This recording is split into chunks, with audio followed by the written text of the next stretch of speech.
Critics complain that for all the heat and light the truthers generate, there aren't many alternative scenarios to challenge the official story. But they don't feel that that's their job. They feel their job is to show everybody that the official theory of 9/11 is wrong, and then when everybody's convinced, then the population will rise up and demand a new investigation with government resources, and that investigation will tell us what actually happened.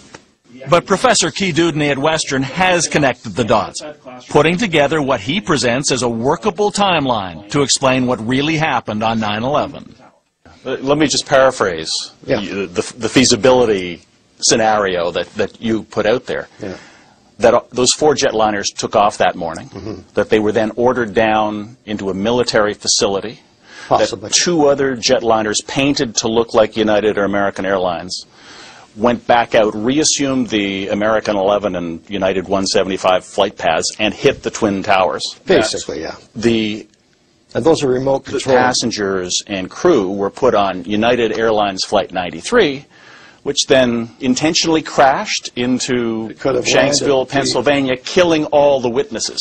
And a cruise missile of some sort, or a fighter aircraft, hit the Pentagon. And they said, afterwards, Dudney suggests, the 3 remaining original airliners were flown into the Atlantic Ocean. Yeah, I think that much as you is that feasible? That is a standard, take on what may have happened. Feasible? Sure, why not? Tell me an objection. Crazy, tell me an objection. When we return, what the truth movement calls the Achilles heel of the official story, World Trade Center Building 7. You didn't have any airplanes. You didn't have that impact to destabilize the building. And why all of this matters. It's larger than any danger right now of other terrorists doing something to my family, is this pervasiveness of this misinformation that has now traveled to parts of the world that aren't crazy about us to begin with.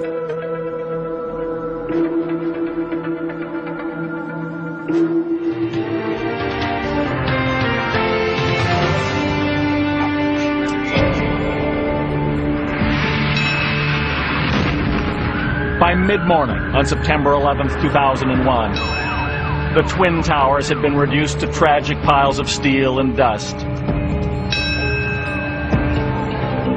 Across the plaza, World Trade Center Building Number 7 was still standing, 47 stories tall. But not for long. That afternoon, at 20 minutes past 5 o'clock, Building 7 also disintegrated before our eyes, though it had not been ravaged by a passenger jet. For the 3rd time today, it's reminiscent of those pictures we've all seen too much on television before, when a building was deliberately destroyed by well-placed dynamite to knock it down. Ever since, it's been the mantra of the 9/11 truth movement. I'm not kidding you. Building 7 is the 3rd worst structural failure in modern history. Richard Gage, founder of Architects and Engineers for 9/11 Truth, says that couldn't happen simply because of the fires that raged for several hours in Building 7, caused by falling debris from the Twin Towers. A 47-story skyscraper. It's converted all of its gravitational potential energy into kinetic energy. Therefore, it can't crush the 40,000 tons of structural steel that's holding it up and fall at free fall speed, meaning those columns had to have been removed and could only have been removed explosively. As soon as the first building collapsed, I knew right away that that had nothing to do. There was nothing about that that struck me as explosives could be involved. Brent Blanchard is an internationally recognized demolitions expert hired to work at Ground Zero in the aftermath of 9/11. A lot of folks just generally saw a building falling straight down. Right from the beginning, it didn't look like that to me, and it didn't look like that to my people, because as the structure falls, giant sections are legging out off to the sides. It did not fall into its footprint. It did not fall at free fall speed. It did what something does when it's weakened to that level. This is Building 6. This is the Customs House. Building 7 would have sat right over here, and the North Tower would have been sitting right over here. Blanchard says it's obvious to him the collapses began on the floors where the planes struck the towers. He argues that planting explosives there beforehand would have been useless. Afterwards, impossible. If they had been placed there beforehand, they would have been blown out or affected by the plane's impact. And I don't see how they could have been placed there after, with the tremendous heat and the fires. But what about the so-called squibs of smoke and debris? The truthers insist are proof of explosives. None of those things happened before that collapse. That collapse begins, then you start seeing other things happen, whether it's air pushing out, whether it's other types of things that are happening as the building's falling. I don't know. I wasn't in the structure at the time. It would be conjecture. There's no evidence pointing to anything else. That's the visual evidence, and that's all the evidence we have to go on. Flowing like lava, the first responders said. Richard Gage maintains there is evidence of something else, discovered in the pulverized concrete of the destroyed Twin Towers. Microscopic globules of molten iron. Why would that be important? These tiny microspheres have in them the chemical evidence of thermite, iron oxide, aluminum, manganese, many of them sulfur. So this is clear evidence, because this is an incendiary that becomes explosive. The thermite Richard Gage refers to is a combination of aluminum powder and metal oxide that can generate vast amounts of heat when ignited. Gage insists the presence of thermite at the World Trade Center site can mean only one thing, that it was used to sever the columns in Towers 1, 2, and 7 as part of a controlled demolition. Yet the federal government agency responsible for analyzing the collapse of those buildings admits it never even tested for thermite. Now, according to Gage, in the Trade Center dust, they've also found residue of nanothermite, a kind of super thermite. Perfect, he says, for covert implosions. Well, if you were trying to perform a deceptive controlled demolition, you wouldn't use traditional high-energy explosives like C4 and RDX, which have loud bangs and bright flashes. Super thermite does not have the loud bang and the bright flashes that these normal explosives do for explosive controlled demolition. Brent Blanchard admits he's not a thermite expert, but one thing he knows well is that preparing a skyscraper for implosion takes much time and many people to expose the supporting beams, weaken them floor by floor, then place the explosives. It's estimated as much as 100 tons of thermite would be necessary.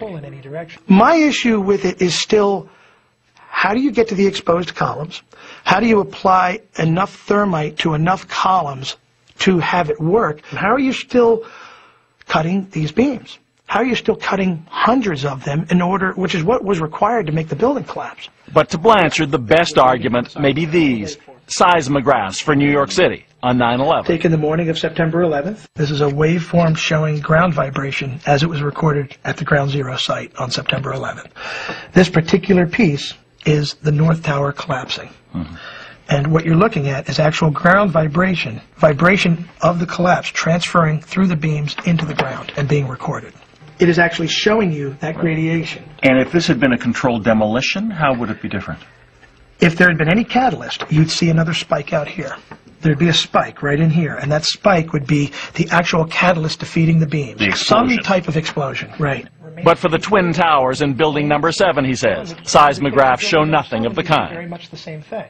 Many of these issues could have been addressed, even resolved, by the 9/11 Commission, the independent body tasked with providing the fullest possible accounting of the events surrounding 9/11.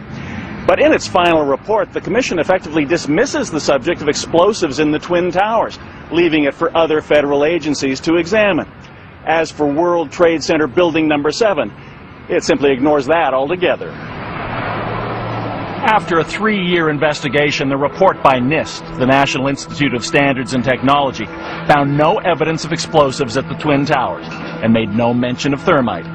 As for Building Number 7, NIST says uncontrolled fires on multiple floors caused the failure of a critical support column, then a progressive collapse. Your dismissal of that is that it couldn't have happened in the uniform way that would be necessary for the building to fall the way it did. Correct. The rest of the columns could not have been destroyed sequentially so fast to bring this building straight down into its own footprint. Like a house of cards, all the structural members, or most of them, had to have been cut in order for a 47-story building to collapse into a pile 4-5 stories high. It's at the heart of this fundamental disagreement about the most crucial day in modern American history. Well, 3.5 years ago, virtually everyone I talked to thought I was nuts. Well, I would say 80 to 90%. Now it's only like 30 to 40%. And we have given hundreds and hundreds of architects the truth. Since 2006, through speeches and the internet, Richard Gage has recruited about 900 architects and engineers to his cause. But some of the most troublesome questions that remain have little to do with things like structural design or physics. If you've wired these buildings for controlled demolition, why would you need airplanes? If you got the bombs, why couldn't you have just blamed that on the Iraqis and Al-Qaeda? Well, we have the evidence for explosive controlled demolition. You're asking me to speculate. Every time the architects and engineers for 9/11 Truth speculate and veer away from the evidence, it's the speculation that's used to try an attempt to invalidate the evidence. So that's why we do not speculate as to these kinds of questions.